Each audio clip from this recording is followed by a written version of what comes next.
Welcome back to the channel.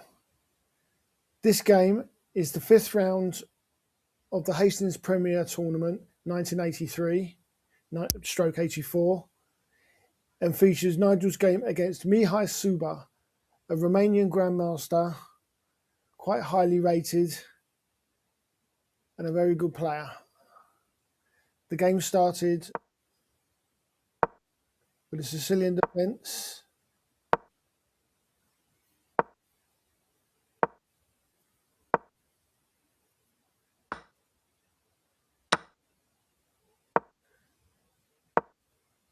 and into the Scheveningen Keres attack.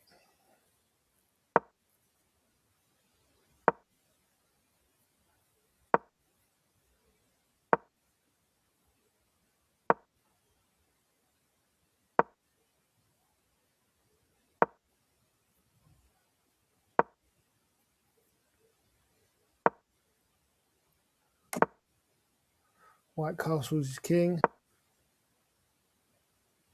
Black threatens to expand on the queen side.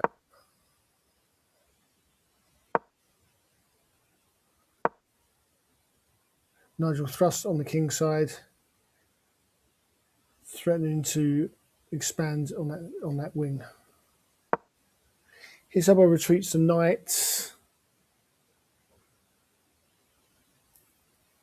but it does allow a potential break in the centre involving a knight sacrifice, but Nigel doesn't play. Instead, he opts for bishop to e3, but knight to d5 would have been an interesting option in this position. After takes, knight to b4, c3, the knight would be trapped and would have to give itself up for the d pawn. And this would give white a very nice position with control of the centre and a good positional advantage. But as I said, Nigel decided not to play that with bishop e3, just more development.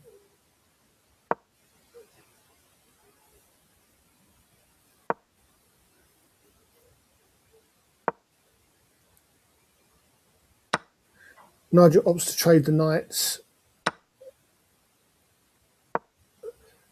and grab at a central square for his bishop. Suba decides to defend the pawn, the g pawn, with f6, which is weakening.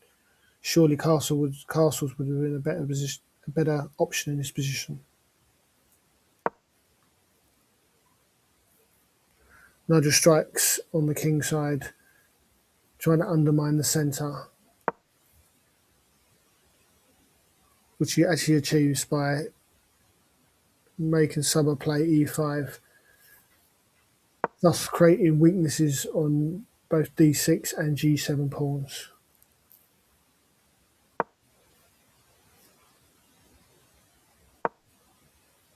Centralising the rooks. I assume the bishop is trying to get ready to defend the d6 pawn via c7. Nigel just gangs up on the d6 square.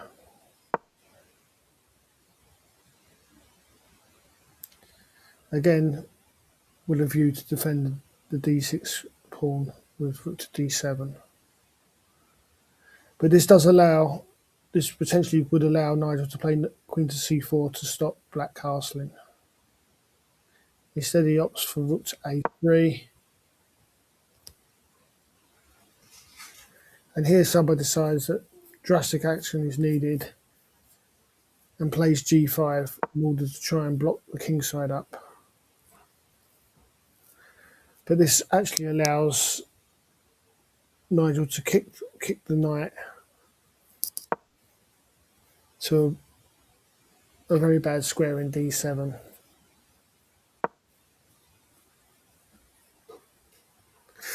You would say now that white's positionally very, very good.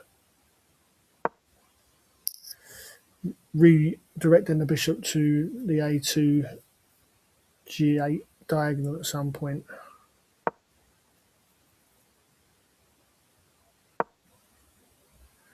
Clearing the way for the bishop. Here, black cannot really defend the d6 pawn. There's a few options you could have tried. Bishop to c7, but this gets into all sorts of trouble after b5. A takes b5, bishop takes b5, and the queen is trapped. Or bishop to e7, knight to d5, rook to d8, b5, queen to c8, pawn takes, bishop takes, rook takes, and white is winning a pawn, and black's position is pretty hopeless. So Suba decides to give up the pawn. It's probably the best move in the position, and queen to c7. Nigel Suba takes the pawn and plays rook to e6, which is the only viable move in this position. Here Suba retreats to the knight to f8 to hit the rook. This was due to the fact that knight to d5 would have been a big threat. Nigel duly takes the pawn. Suba returns the knight to d7 in order to hit the rook again. Here Nigel decides to simplify the position and not sacrifice the exchange, but remove the white square bishop in order to get a really nice outpost for his knight on d5.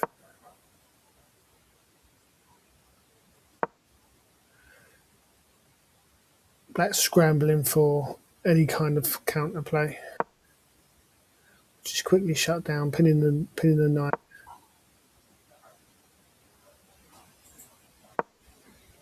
And now ganging up on the knight. Hidden threat of knight takes e7, which Suba defends.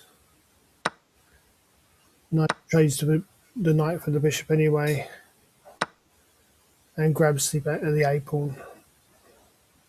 He's now a clear pawn up and positionally winning.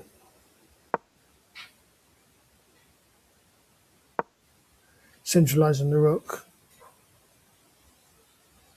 and threatening, well, indirectly threatening. In this position, he's after queen to d2. He's now threatening bishop takes c5 in order to win the knight, as the queen is now not on a square where it can be checked when taken.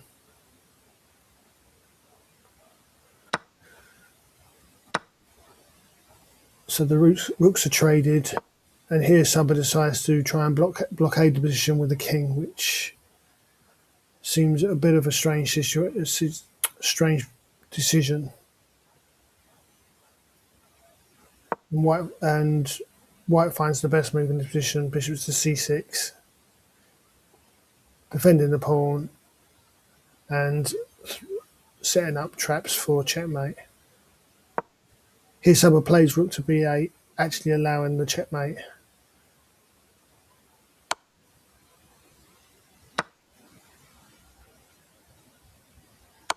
And queen to c3 is the last move in the game.